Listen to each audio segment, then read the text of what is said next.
Now let's focus on, protecting yourself a little bit here. Good idea. Spend some time with a guy who's saved more people money than Sam Walton, and that's our friend, Dennis Horton. He's the director of the Rockford Regional Office. Throw that on your business card, Dennis. Of the Better Business Bureau. Dennis, good morning. My name in the same line with people with real money. Yeah. I always feel weird when that happens to me too. But that's what you do. People tune in. I bump into people all the time who said I didn't know about that until I heard Dennis on with you, and he filled me in. And a friend of mine was about to get scammed. I had a chance to make a phone call and save somebody some money. So it all comes right back to you, Dennis. Well, I'm glad we're doing something, Riley. Thank you much for having me. Dennis, being a former media guy, that's a standard line for all of us. We're just glad we're doing something. we're just glad we have some place to come and sit down, regardless of what time of day it is. Let's see. Let's look at our topic sheet this morning. Teen scams. What do we have going on there?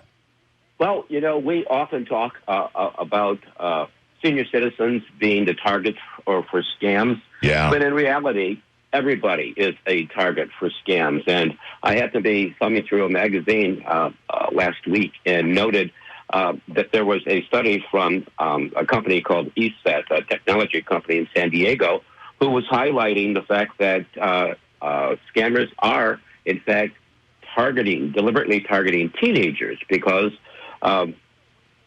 they are a fairly trusting group. Like senior citizens, many of the things sort of added up to be very much like senior citizens. They are a trusting group, and then to some degree, a bit of naivete. And they have become victims, losing their money and also turning over their personal information. And we very often, at least I've thought about myself, we aren't warning them as much as we should. And we should also, be talking to the parents and grandparents to make sure that they are letting their teens know that there are scammers out there who are targeting them on social media, when they're online and they're buying some of those really great-looking luxury items that you'll see on social media also. Yeah. And there are scholarship scams that are out there they ought to be aware of, and also employment scams. So all those scams that we are concerned about as adults also affect teens, and we need to make sure that they are equally aware of the possibility of their losing their money or their identity being compromised.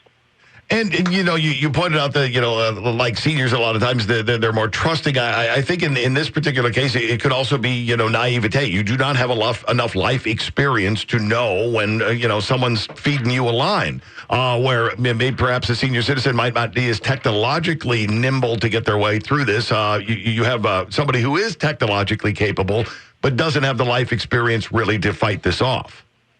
They simply don't know that they're being taken. They really do believe that that scholarship that they see, that if they pay a few extra dollars, that scholarship will be theirs. And, it costs a lot to go to school. So they fall for that. They also fall for, as many people do, these discounted luxury goods online. Excuse me, you'll buy that watch or that those pair of sneakers that are purportedly the best. Air Jordans, are they still a thing? And only to get something that is worth far less than you think it ought to be, or they're imitations or knockoffs for the products that you think you're buying. And in some cases, having youthful people around my house and watching one of them get smoked on a deal for, like you mentioned, a luxury goods kind of thing. I think it was shoes, but they were coming from far across the Pacific Ocean, and they never came, but the money went. And somebody else who they knew had done the same thing. The shoes came bearing absolutely no resemblance to how they were represented in the ad. Yeah, absolutely. There's another that I really found somewhat troubling, the catfishing or romance scams for teens online. That can be extremely dangerous when the teen thinks they're talking to someone of their own age, only to find out they're talking to a 50-year-old man somewhere in a different state who's purporting to be a teen and convincing them that, there is romance here. They're not talking to them. They're trading instant messages and emails and the like, and they convince this teen to meet them because they're there for them and they're in love with you. And that teen goes off and puts themselves in great jeopardy in many cases when that happens. Yeah, because we've seen the romance in the movies, and who doesn't want something like that? And here's this person offering me that opportunity. How bad could this be? Well, really, really bad. Right, especially if the child is having difficulties at home or something to that effect. So they need to be made aware of these things. Yeah, we often tell you, look out for the seniors, look out for your mom and dad, look out for your grandparents and all that. But, that's a great point. Don't forget those younger as well, because they've got a big target on them. What about Amazon Prime Day? What's going on with that? Well, I don't know about you, but I am an Amazon Prime Day kind of person. Sure. Waiting for that great deal. Yep. But so are those scammers. They're waiting for me to want that great deal. And they start targeting and online, targeting people for Amazon Prime deals. Not just online, but telephone calls and emails and text messages to consumers, telling them that there is an issue with their Amazon Prime card. They also are sending packages already in advance of Prime Day to get you to pay for products that you never ordered, or telling you that there's an issue with your account. Get in touch with us so we can get this straightened out before Prime Day, and so that all the purchases you make sail through. The warning here is that Prime Day comes along, and not just with Amazon Prime, but there's also Walmart has special sales that next week, as does Target. All of the scammers are out there targeting individuals, trying to rip them off while they're trying to get a great deal. So you need to be careful. If you get a phone call or a text message or any sort of contact from someone and you're not quite sure about it, do not return that call. Do not respond to that text message. If you have a concern, go directly to the retailer that you are making your purchases from. Amazon, Target, Walmart. Go directly to their websites to track your package. Yep, and talk to a real person. In a lot of cases, you still have some question marks over your head when you go to the website, look around, find the customer service, find the contact us, and hang on until you get a real human on there and go, okay, I've been told that there's an issue with my membership and that, I could be screwed up on Prime Day. Well, no, we don't have anything here, sir. I've got all your information. No, you're fine. That's it exactly. And you're right. Talking to a person is the best way to make sure that there is no problem. Yeah, there are people. I mean, there's hardly a day that goes by when FedEx or the post office isn't dropping off a package here. So, and sometimes, very honestly, you forget that you ordered something, especially if it's been delayed at all.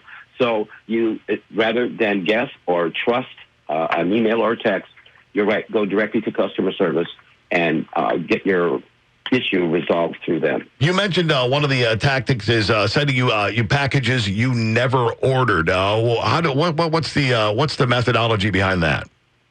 That you will seek a refund from them and provide information to the scammer so that they can make a direct deposit back to your account, and you provide them with that information. If you use your debit card, they have access to your banking, your bank. You use your credit card, you've now given them that information, and they can use that for other illicit purposes. Which is why you have said multiple times when you're doing the online shopping like that, don't use the debit card because now there's access to your bank account. At least the credit card affords you some protections.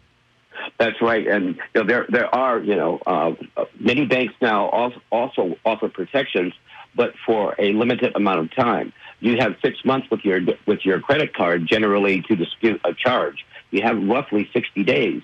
with your debit card to dispute a charge. So you're much better off and in a much better position to safeguard yourself using your credit card. Makes great sense, and keep that in mind as you do some shopping, especially if you are fired up for Prime Day coming up. Then finally, vacation alert. Well, it is that time, and now that we are willing to hop a plane, hop a train, hop a bus, get in the car and go somewhere, scammers are also ready to help us get there, when in fact they're not helping you get anywhere. Okay. They're looking to rip you off, and the one that is most concerning are vacation rentals, Airbnb and the like, Verbo. People are renting or thinking that they're renting lodging somewhere, and when they get there, they discover that the house does exist, but it is not for rent. You have paid for lodging that doesn't exist. And so we really need to be very careful when you're online and you see these great deals for vacation rentals, and it's not from one of the recognized Airbnb or bed and breakfast or sites that provide these sorts of rentals. You see a great picture, you make your deposit, you expect to get there, and it'll be wonderful. I unfortunately didn't have any problem, and arrived in 2019 in New England in Vermont for the Airbnb that we were renting, and actually found it to be better than the pictures. That's the experience that you want, but unfortunately, that isn't always the experience that you get. So one of the things that I did before going was to actually call the owner and talk to them, so that I knew I had a voice to the face and understood what I was getting and had all of the information directly from the owner, rather than just dealing with it as an online proposition. I'm just trying to imagine that whole, you've schlepped yourself how far across the country, bags and all that, a long travel day to show up at the doorstep of a place that you've rented, and, well, the key doesn't work and there's no one around, and when you finally do rouse someone, they have no idea who you are because this was not legit to begin with. Exactly. So, and especially the things that you need to look out for in these rental scams is when you're asked to wire money in advance or pay with a prepaid gift card for this vacation rental, when you're being rushed to make a decision because, it's going to go quick. And when the rate is it's such a great deal that you're getting this fabulous house for pennies on the dollar. When the deal sounds really too good to be true, you're probably dealing with something that isn't true. Yep, and you said the magic word there, early payment, pushing you for early payment. And but can you just pay us by gift card? We would prefer to be paid by gift card. That's the universal sign that a red flag should go straight up into the sky, right? Yes, and get a copy of the contract that you're going to be signing prior to going.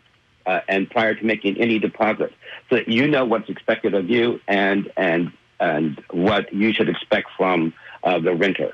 That is great advice, because and you just think about the burn now. You've waited over a year before you go any place, and now you've saved up the money, you spent the money, and you show up only to find out you've been taken by somebody. That's just that's death by 1,000 cuts there. So now we know. Watch out, teens are being targeted. Scammers want to help you get a great deal on Amazon, except for the great deal part. And watch out where you're renting for vacations, because you could be out a lot of money and find yourself on the other side of the country going, all right, now I need to find a Days Inn, and I need to find one now. So yes. you want to avoid all of those things. Now, for people who have questions, maybe this has happened to them, maybe they've got some info to share, they need more from you. How do they reach out and make contact, Dennis? Please give us a call at 815-963-2222. Or you can go to bbb.org. Telling you, the guy is saving you money every time he shows up on the show. Dennis, as always, thanks for the time and the expertise. We'll look forward to talking to you again in a couple of weeks. Thanks, Ryder. You have a great rest of the week.